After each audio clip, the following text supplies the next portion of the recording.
Caros amigos, como sempre, sejam muito bem-vindos. Hoje eu vou responder para vocês dúvidas diversas que vocês nos enviam e eu vou juntando e vou tratando por aqui com vocês, tá bom? Recados rápidos que a maioria já sabe, mas a gente precisa passar. Podem nos enviar instrumentos para ajuste de todo o Brasil ou de todo o mundo. É só entrar em contato através do WhatsApp aqui na descrição, tá bom? Você vai empacotar o estojo, enviar para o nosso endereço, eu vou fazer o ajuste e vou te enviar novamente, tá bom? Esse violino aqui foi enviado, né? Eu fiz todo o trabalho, precisei abrir o instrumento porque ele já estava quebrado, né? Fiz todo o trabalho de costura, trabalho no espelho, pestana em osso, enfim, estou finalizando. Já o músico do conforto da sua casa vai receber um instrumento. Esse cara, o cliente, nossa, é de muito longe. Então, vocês podem enviar. A gente recebe instrumentos praticamente diariamente. Bom, e para enviar, nosso contato está aqui na descrição, o WhatsApp, por favor, tá bom? Recebi a seguinte pergunta: quais as características da corda Yarga? Yarga é aquela corda que se escreve jargar. Depende muito.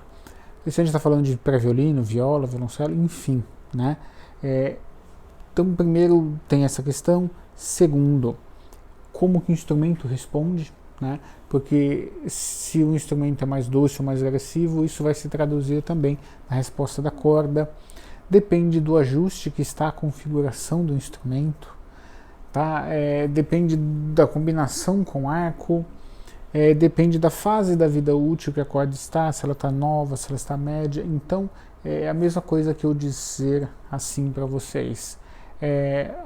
Eu vou comer uma carne. Não quis dizer muita coisa, eu posso fazer ela assada, frita, recheada, fazer tipo com que, enfim, né? O que eu estou querendo dizer com esses exemplos simples, pueris, é que o mesmo produto você pode fazer ele de diversas maneiras. É a mesma coisa com a corda. Cada instrumento vai ter uma resposta. É comum que em um violoncelo a corda Yarga soe muito bem, em outro não.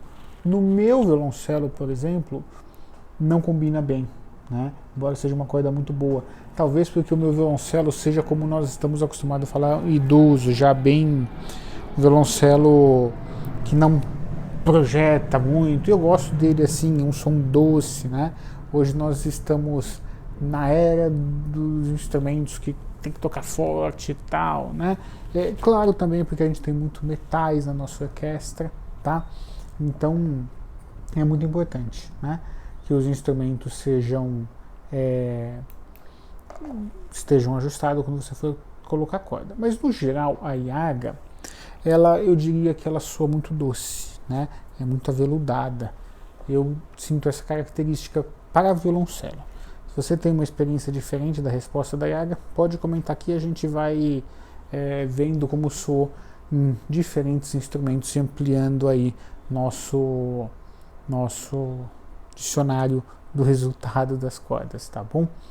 Então, quanto à corda, acredito que é isso. E também depende, porque você tem variações. Você tem ela média, leve, pesada, tensão, né? E você tem várias. Você tem a azul, você tem a vermelha, ou seja, você tem que ver como fica no seu instrumento. Não tem jeito, tá bom?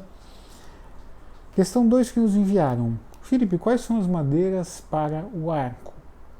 São várias, né? O arco você pode ter o pau-brasil, que é o mais tradicional, o mais conhecido, o mais falado.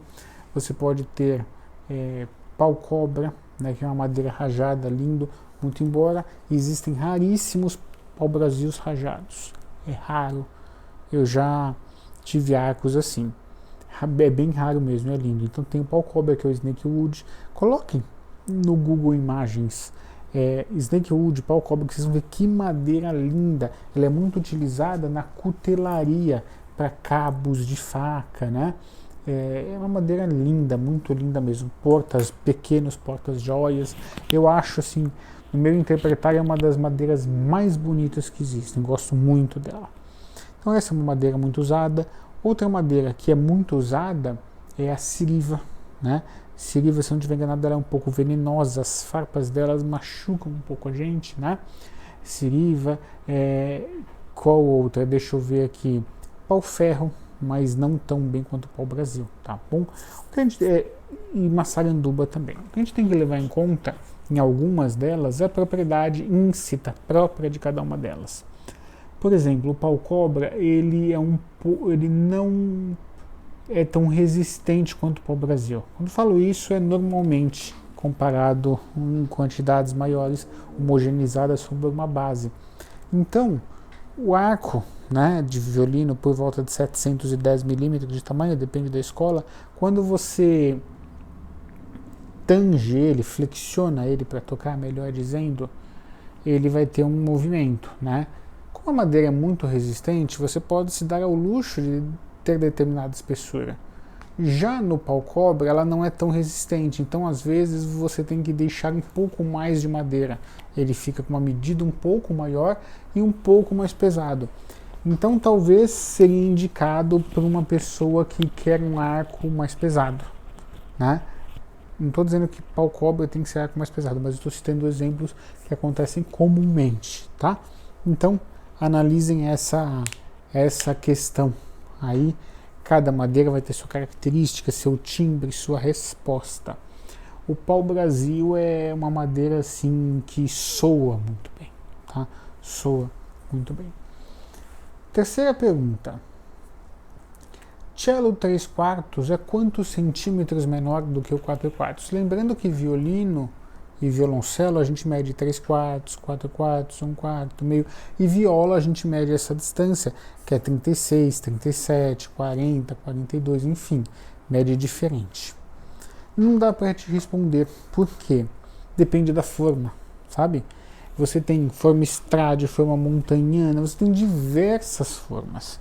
Então você tem o 4/4 do montanhana, que é mais largo, né? Um cello que a gente brinca mais gordinho, que normalmente por isso tem os graves mais privilegiados, né? Normalmente você tem um estrade que é um pouco mais fino, e você tem variações dentro da forma estrade de acordo com os períodos que o Antonio Stradivari construiu, tá? Então, a primeira questão é essa daí, né? Você tem essas variações. Então, se você pegar uma forma 3/4 do Strade, por exemplo, muito pequena, né? Pegar um cello dele 4/4, se adaptar uma forma 3/4 muito pequena e uma montanhana das maiores, você vai ter uma diferença maior. Então, se você está pensando em adquirir por causa da sua estatura, quem fez a pergunta, eu acho melhor você pegar o instrumento e testar, né? É a melhor coisa. Existe também uma opção entre os dois, que é o 7/8. 7/8 é uma opção também, que não é nem tão pequeno e nem tão grande, tá bom?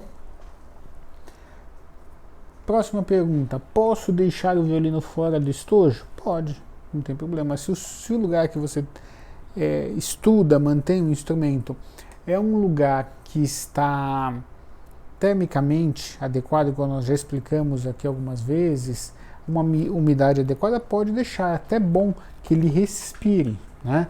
Que o ar entre por um F, saia por outro, porque muitas das vezes o músico tocou várias horas. Eu lembro quando eu fazia gravação, sem brincadeira, nós ficávamos de 10 a 12 horas tocando, porque o aluguel do teatro, imagina esses grandes teatros de São Paulo, né?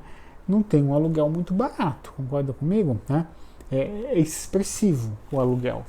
Então nós ficávamos tocando às vezes das 7, 8 da manhã até a noite, né?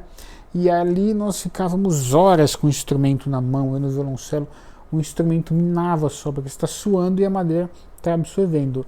Então, depois disso é bom ele ficar fora do estojo, para ele respirar. Agora, se o seu local ele é fora da temperatura adequada, às vezes a gente não tem um espaço normal, né? Ele oscila muito, talvez seja bom você deixar no estojo. Aí você vai ver o que é mais interessante, tá? E vai temperando ali, tá bom? Próxima pergunta. O que fazer para o meu violino Eagle VE441 ficar bom? Olha, o que eu recomendo? Façamos todo o processo de ajuste e sonorização com ele. Tenho várias sugestões. Sonorização, né? Que a gente vai fazer todo o trabalho de ajuste, trocando o cavalete, que sempre é uma base muito importante. Os cavaletes que vêm são muito simples. Aprofundar a sonorização, trocando a alma, não só ajustando a mesma.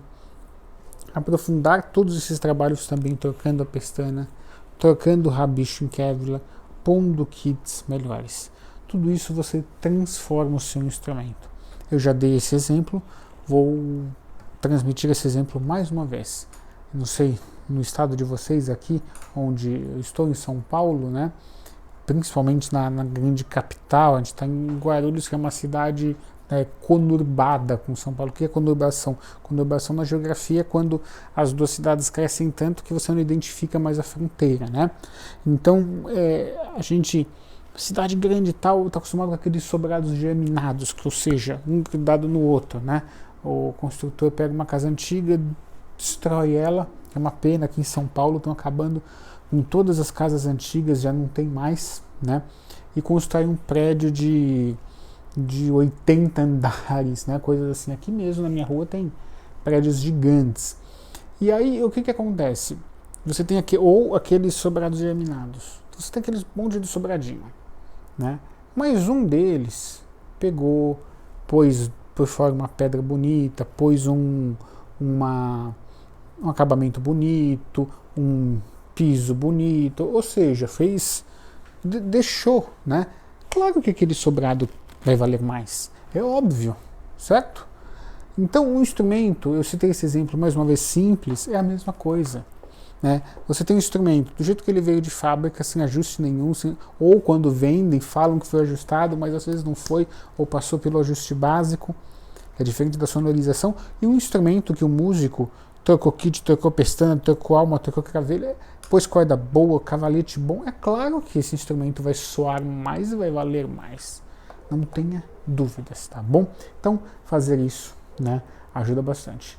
Recebi a pergunta: Felipe, você trabalha sozinho? Pela quantidade de vídeos de instrumento que você ajusta, deve ter uma oficina muito grande, né? Não, eu trabalho sozinho, né? Eu trabalho sozinho, não tenho oficina.